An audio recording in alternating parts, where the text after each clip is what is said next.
Dubai is a crazy city. It's like a mega metropolis plonked in the middle of desert. It has such a contrast. On one hand, you'll be seeing traditional reserved Emirati culture, which is the least, which is around 11% of the country's population. And on the other hand, you see mega corporation, glitz, glam, and tourist lore. I'll be honest, it's hard not to be drawn by the glitz and glam. And it's really awe-inspiring to see what's being built here.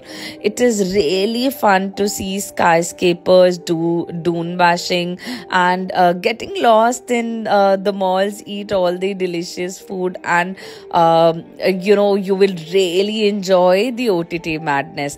If you are also planning to go to Dubai, then read the caption for the complete itinerary and follow and like for more such videos.